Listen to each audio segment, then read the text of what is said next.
بسم الله الرحمن الرحيم.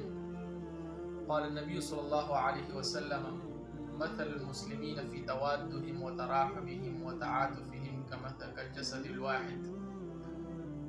د مسلمانانو مثال اغا د یو بل سره په رحم کې، د یو بل سره په شفقت کې، د یو بل سره محبت کې اغا د یو جسم په شان دی.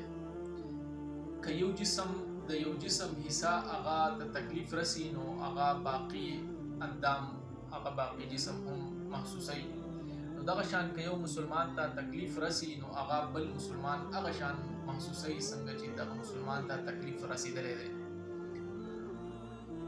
نن ډېر د افسوس او د غم او د فکر خبره ده مقام دی چې زمونږ په پښتونخوا کې په پاکستان کې هغه د باجوړ په سیمه باندې په مسلمانانو باندې، په پاکستانیانو باندې، په پښتنو باندې، په مذهبي خلکو باندې، په اسلامي خلکو باندې هغه دهشتګردو او فسادیانو یو داسې دماکه وکړله چې د هغې په وجه باندې د 80 نه زیات کسان شهیدان، 200 کسان زخمیان شو.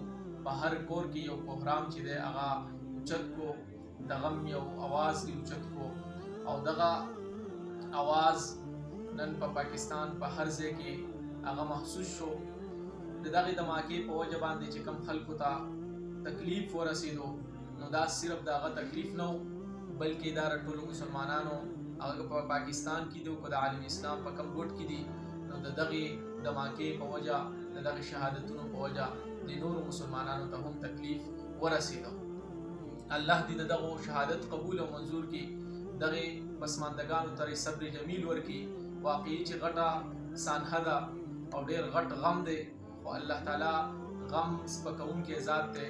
الله تعالی دې په دغې خاندانونو باندې دا غم سپک کړي او د دې شهیدانو درجات دې بلند کړي.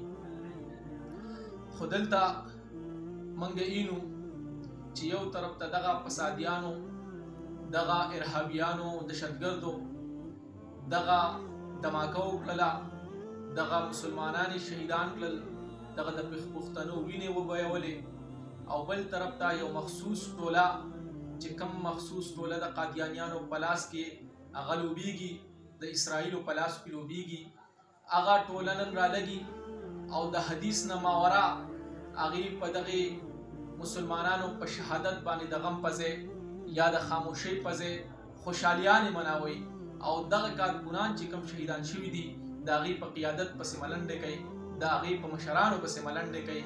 نو دلته دې مسلمانانو ته، د باجوړ دې کارکونانو ته، دې خلکو ته دوه غمه ورپسر شو، یو د شهادت غم، یو د دې وینې غم، او بل د دې خلکو د ملنډو غم چې د خلکو کم ملنډې په دوی پسې شروع کړې، د دوی په مشرانو پسې شروع کړې.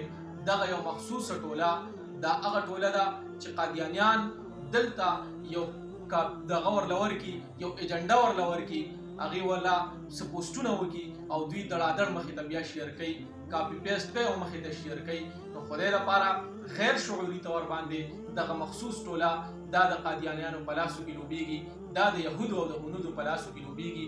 نو د دې مخصوصې ټولې نه زموږ دا درخواست دی چې داسې مه کوئ. د مسلمانانو جسم هغه د مسلمانانو مثال د یو جسم په شان دی، د هغې په غم باندې خفګان پکار دی، د هغې په غم خوشحالي نه ده پکار. نن که د هغې په کور باندې راغلې ده سبا له به ستا په کور باندې هم راځي. نو د دې خیر شعوري د دې ایجنډې نه چې دی هغه ځان وساتئ او دې غم کې خپل غم او دې غم کې خپله فکرمندي چې دی هغه ظاهر کوي، د هغې اظهار وکړئ. د دې نه علاوه څوک چې خوشحالیانې کوي نو د هغې خوشحالۍ په وجه باندې هغه غم ځپلو خاندانونو ته هغه نور غم هم رسي. نو د دې نه ځان وساتئ او د دې نه ځان بچ کړئ، ورنه د بل په خوشحالۍ چې په غم چې څوک خوشحالیږي هغه الله تعالی په خپله په غم باندې اخته کوي. الله تعالی دې مونږه د داسې غمونو نه مزید وساتي. پاکستان دې الله مزید چې دی د داسې آفتونو، مصیبتونو، دماکو او د خون ریزۍ نه وساتي. واخر دعوانا